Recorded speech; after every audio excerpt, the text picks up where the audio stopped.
Welcome back, guys. So today we're going to be taking a look at the Mega SD from Terraonion. Yes, I finally got mine in, and I've been pretty damn excited to take a look at it.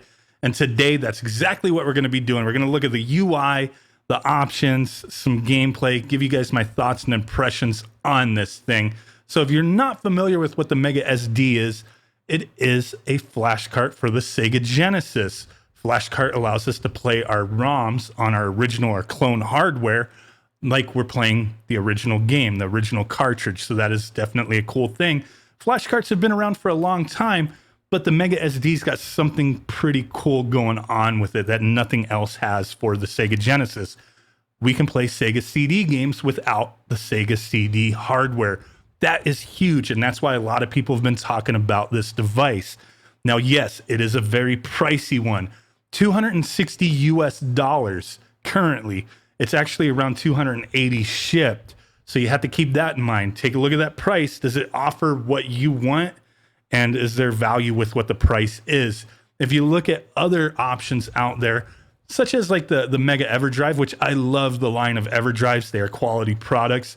But the latest and the higher end version of the Mega EverDrive, the X7, doesn't offer that. Maybe there will be a revision in the future that has Sega CD, but at this time, the Mega SD is the only one doing it.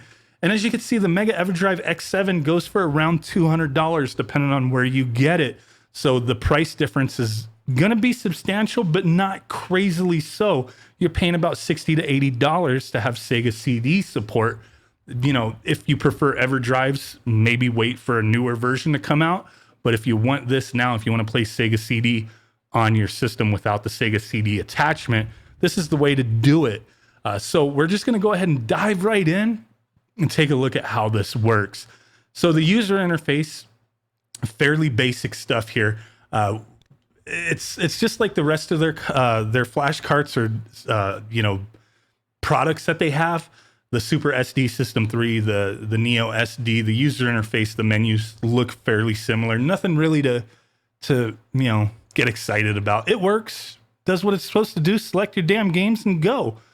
So on mine, I do have a 128 gigabyte SD card. I've seen a lot of people say, oh, get a 400 gigabyte one. You don't need it unless you want like every region's games.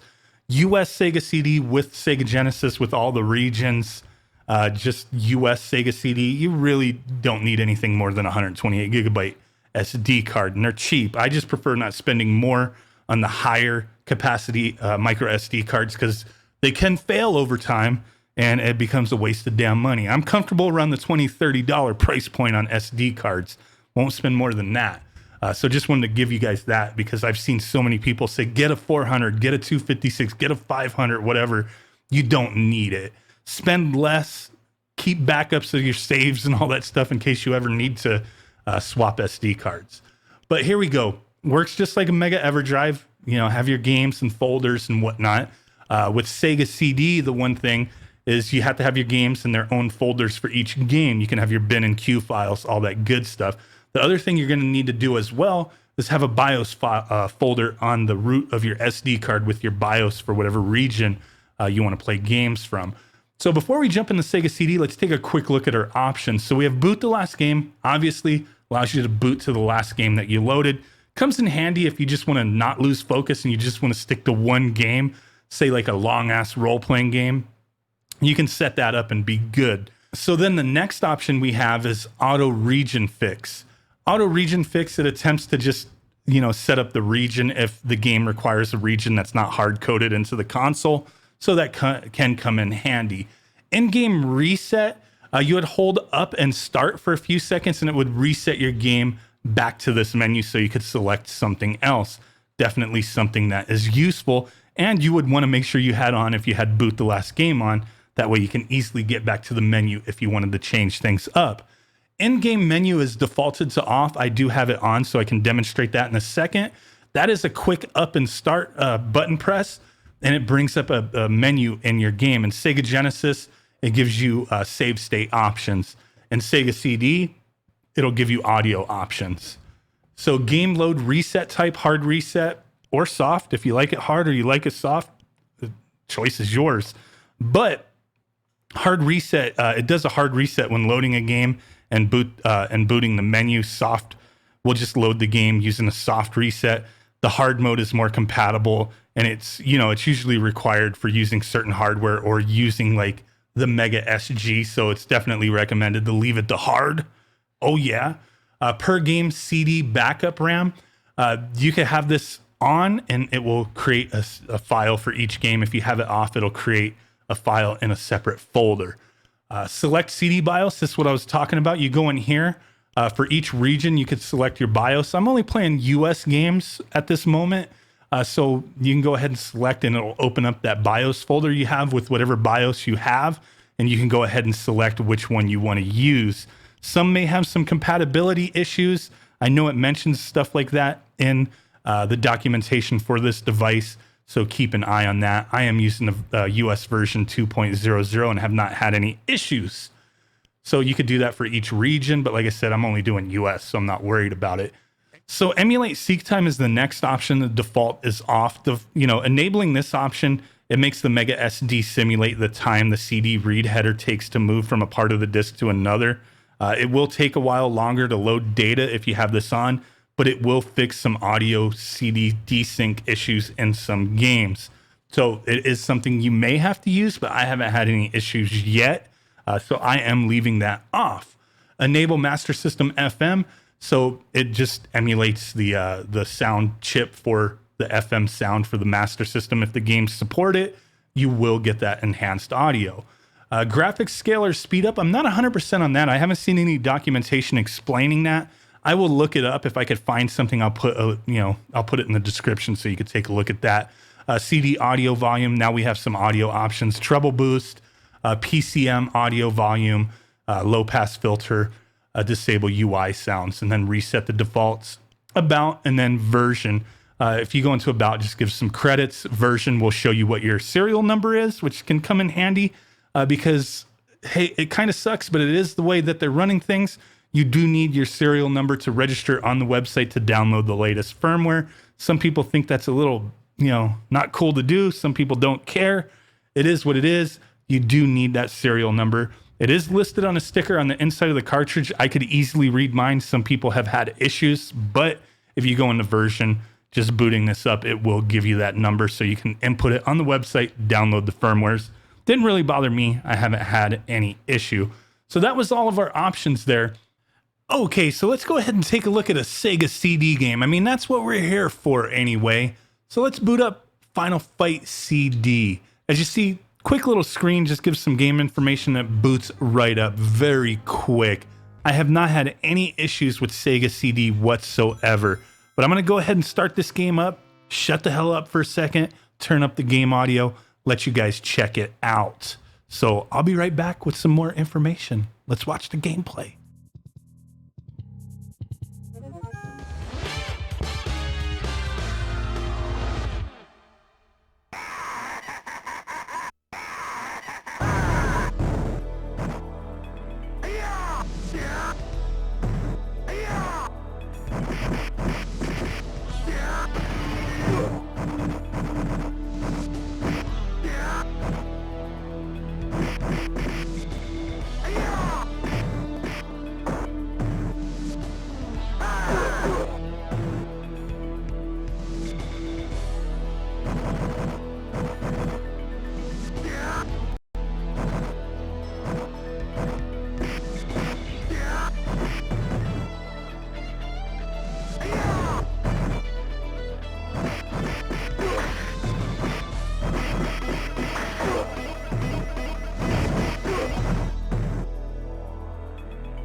So there we go. So far, like I said, I've not had any issues. I'm very happy with the performance of this. No glitches, no sound problems, nothing of the such. So definitely happy to report that.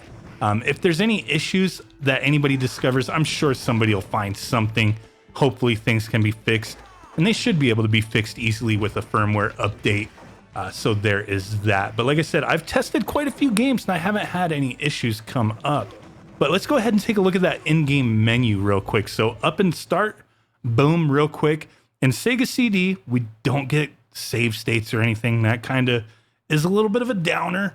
We do have some CD audio options, change disc if it was a multi-disc game, reboot, or return to menu. So let's return to menu. If you held up and start for a few extra seconds, it would just return to this menu. But keep in mind, like I'm using the 8BitDo M30 controller. If you hold the start button for a little too long, it'll turn your controller off. So you kind of want to like just do it for like 3 seconds and you'll be fine. The one thing that really, man, I mean, it would be beautiful if like the next Mega EverDrive could do this, but a game or a flash cart that incorporated 32X, because any option that we have right now, including the Mega SD, if you want to play 32X games, you are going to have the hardware. It's just the unfortunate aspect of it. You know, I don't know the whole process behind getting something like that implemented, but nobody has done that yet. But hey, it's surprising to see Sega CD in an FPGA form in a flash cart. So who knows? Maybe the EverDrive peeps will get that going and we'll have something pretty awesome. So that's something I'm looking forward to in the future. Hopefully that'll happen. But for now, I'm definitely very impressed with this product. I'm not too sad on 32X. Reason being is I'm not the biggest 32X fan. I do own a couple games for it that are okay, but it doesn't have a huge library of games. It has a handful of cool games for it, but it's a system that I could live without, so I'm not really that disappointed. I do own a 32X, so I mean, I'm not really crying about it. It would just be kind of awesome to have that implemented to kind of get rid of a little extra hardware, a little extra power cables, that kind of thing. But in the meantime, using this, it's not so much of a hassle. You don't have to have the Sega CD attached, or you can't actually use the Sega CD attached to use all this stuff. But I don't really think it's too big of an issue. If you really want to play some 32X, you could just pop the hardware in, pop in the Mega SD, and play some 32X. You cannot access Sega CD that way, though. You have to like unplug all that stuff, which that's part of the hassle. But hey, I got to let you guys know what it is we're dealing with. And that, those exceptions where you really want to play a 32X game, you're just going to have to dig out the hardware, unplug it when you're done if you want to go back to Sega CD. So that's one thing to keep in mind. But definitely really impressed. Expensive-ass hardware, not going to be for everyone. That is for damn sure. I'm not a Terraonion fanboy. I've not had a perfect experience with them with every product they have put out. But so far, this one I am definitely impressed with. But we've taken a look at Sega CD. It is awesome. But let's go ahead and check out the menu for Sega Genesis real quick, just so you can see how save states and whatnot works. Because I've never really used save states on flash carts, but it is an option here. Let's find a game. Quackshot. That's one I've already started. It takes a second to load up. You get that little splash screen with the game info, just like the Sega CD. Everything loads up. It's not really that big of a deal, but let's go ahead and get into a game. So I pressed up and start. We have load state, save state, edit cheats, reboot game, and return. So save state, you can save a state, select the slot. As you can notice here, slot 1 and 2, this is game specific. You have 8 slots per game. This isn't shared. As you see, slot 1 and slot 2 are white letters and the dashes are no longer there. That means I have saved something to those slots. The grayed out slots with the dashes next to them, those are free slots. So that's one way you can tell if you have save states saved or not. So if you load it, I just loaded slot 2. It takes a second. You got to give it a moment, and it gets you right into wherever you saved that state. So that is pretty cool. I haven't ran really into any glitches. It just takes a second to load, but that's to be expected. Original hardware is not really meant to deal with that stuff. So these guys who have made flash carts that incorporate save states, it's kind of a feature that's cool, but not necessarily one that was it wasn't really intended to work with the system. So it's cool that companies who make these things have been able to figure that part out. I know some games and systems doing that kind of thing. The audio in the game can get screwed up and whatnot. And usually if you like back out of a screen, it'll get fixed type of thing. So who knows, it might work the same way with this, but just keep an eye out for those kind of issues. I'm not a save state person. I don't use save states, so it's not really something that I really got to worry about too much. But there we go. Let's go ahead and get out of there. I'm actually just going to hold up and start, give it a second, couple seconds, and it just goes right back to the main menu. So there you guys go. I think this is an awesome device. It is a pricey one for sure. If it's in your price range, if it's money that you want to spend, hell, I think it works. I mean, I know it works. I think it's cool.